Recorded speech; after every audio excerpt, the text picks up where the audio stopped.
Alan, Andrew described Dory as a tragic figure in the first movie, that he felt bad that he hadn't noticed how unresolved and awful it was that he left that character hanging for so long. I wonder, what was your thoughts at the time when you were Dory in the first movie, and did you feel that there was a lot more of her story, and did you wonder, you know, what had happened to her? No, I really didn't. And had I thought about it and done actually what Andrew did, is think about where did she come from, who is her family, I would have called him sooner and said, here's the sequel, here's the idea. I wouldn't have had to wait so long. No, I think that when you really think about it, I actually don't think it is tragic. I think that you can look at it that way, but as you see in the film now, what appears to be a disability is, you know, her strength, and it turns into what would Dory do. So maybe what appears to be a disability is actually something that everybody else can look at in another way and say, actually, that's a different way of thinking, and it's a good way of thinking. So I love that message in it, that something that seems to be a handicap is something you can use as a strength. What did you put into that, and how did you come up with that slogan, and how to make Dory universal? Well, the Just Keep Swimming came from Andrew, who wrote it, and that was him.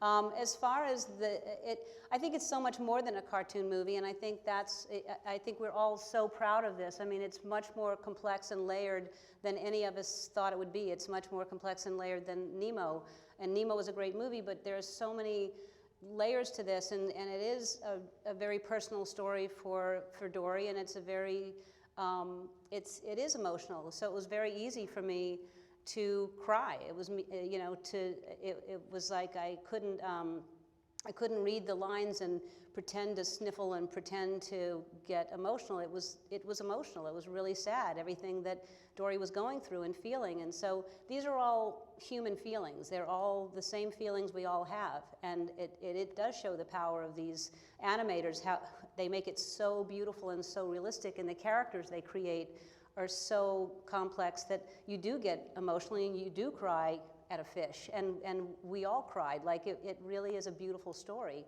So it was fun and challenging to get that emotion with just a voice and no other physical, you know, you can't give you a body language or anything attached to that. But I don't know, I think it's the credit to the writing as well.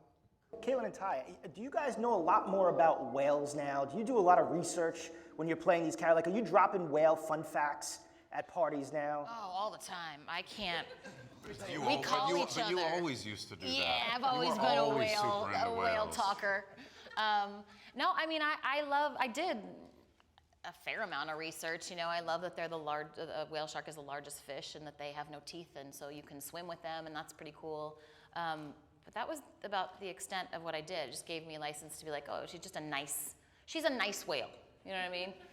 What was your beluga experience? Well, that kind of what I was saying before. I think I sort of overthought it and then realized that I should just work on the actual text. Feelings and text. Yeah. This is one's for Ellen. You've helped shape Dory's personality from the very beginning in Finding Nemo. Did you have a particular connection with Dory's desire for belonging and finding a family? Actually, this goes out to all the cast if you felt you had a connection. Well, I think everybody is searching for their home, whatever that is. I think home is different for everybody, but you know, I understand what a sense of belonging is. I understand when you want to say, why am I who I am? Where did I come from? And you know, how did I end up where I am? So, yeah, I can relate to that. I think everybody can. Marlon and Dory have two very different approaches to problem solving. One is very analytical, one is kind of taking what you got and going with it. So for each of you, and for anybody else who might want to answer, how do you deal with problems? Do you analyze them and come up with a solution, or do you just kind of go with looking around and figuring out what's going to happen? Okay, I'll give you a real answer. Because thank God my memory is great, but as you get older, you do forget little things, and I have come up now with a new philosophy of life, and that if something is bothering me, I ask myself to check back in 30 minutes.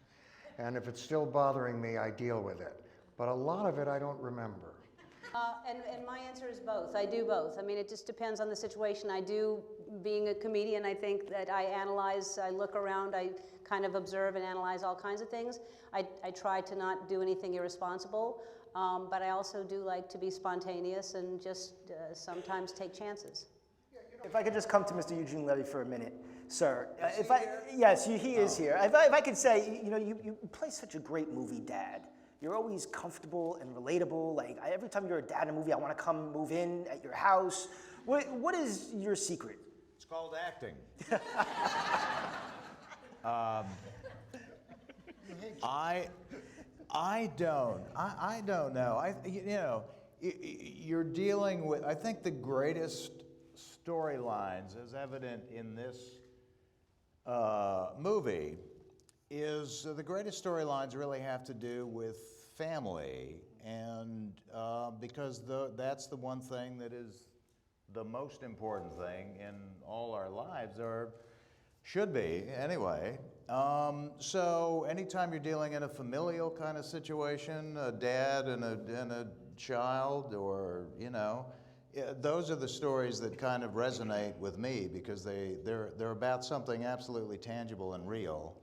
And those are the storylines that you can kind of really have fun with and really get behind and totally kind of pour yourself into.